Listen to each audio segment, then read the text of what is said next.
Hi everyone, I'm Cheryl and welcome to the Sewing Room channel. I'm going to demonstrate how to make this valance that you can use in any room in your house. And it's going to have a depth or a length of about 15 inches. I'm going to show you how you can make it any width that you want. So let's get started. The very first thing you want to do is you're going to measure the width of your window. So you're going to measure across here, but you're also going to add 3 inches from this side and 3 inches from this side, because that's usually the standard placement for the curtain rod, is usually 3 inches out on each side of the window. Take your width and multiply it times 1.5. You want the curtain to be 1.5 times wider than your measurement you originally took. So my window has a total of 93 inches, and I'm going to add 1 inch to that for seam allowance. So it's a total of 94 inches. So the finished size is going to be somewhere between 93 and 94 inches. It all depends on how wide you make your seam. And then the height of the valance is about 15 inches.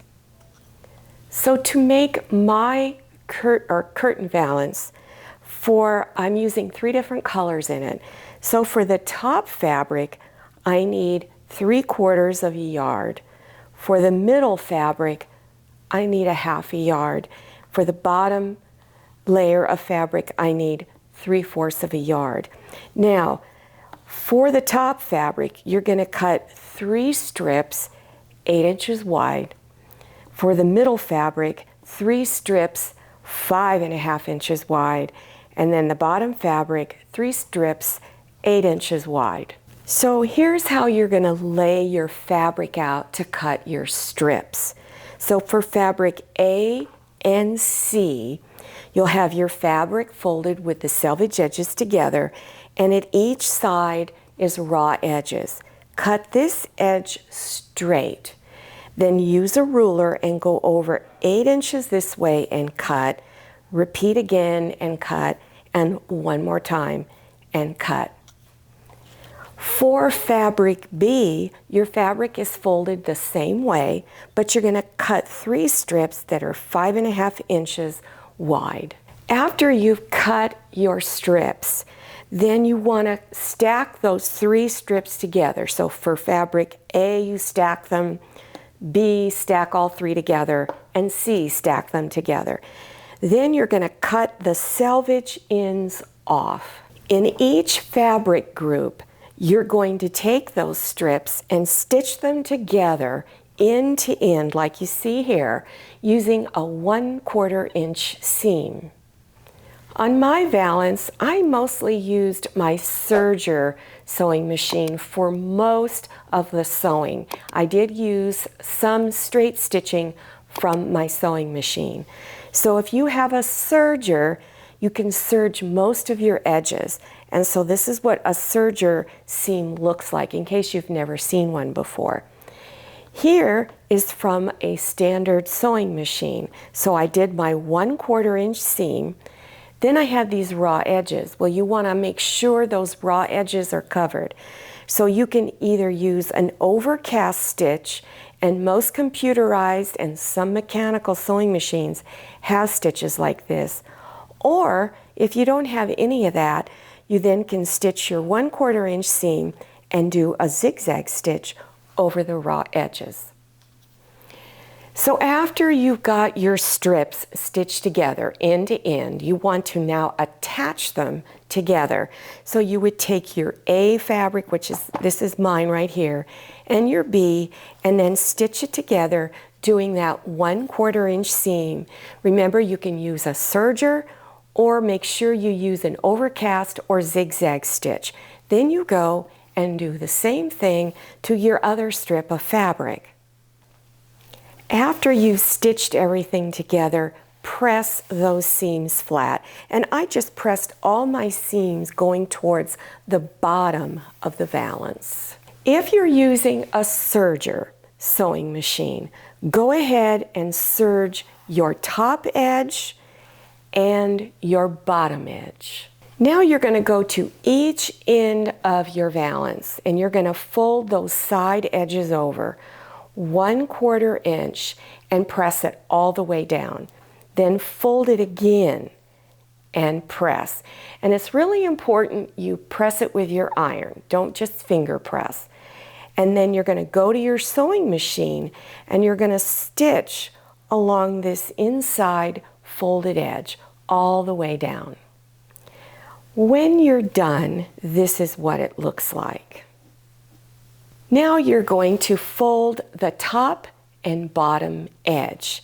For the top edge, you're going to fold it over one time. Then you're going to go and zigzag stitch it down.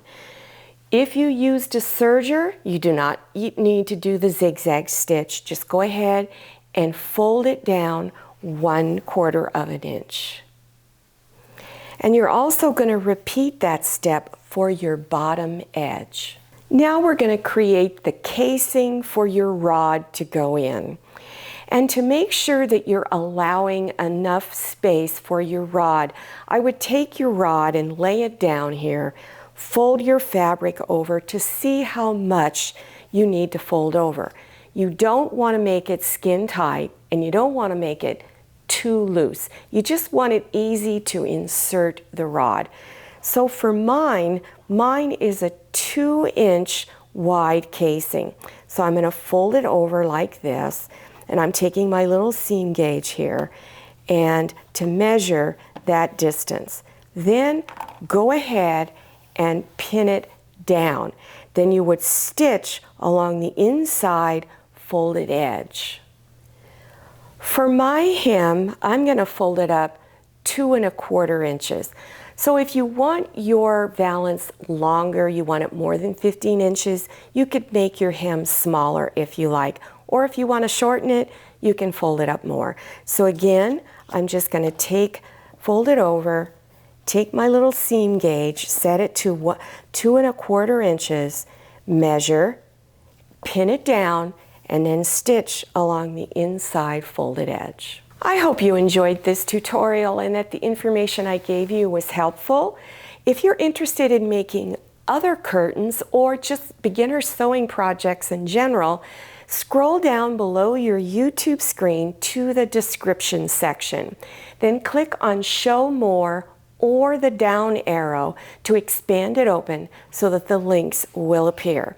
Now don't forget to follow me on Instagram and check out my Facebook page. Thank you so much for watching. I'll see you next time, and happy sewing. If you like the Sewing Room channel, one of the best ways to show your support is to subscribe by clicking on that red subscribe button and give this video a thumbs up.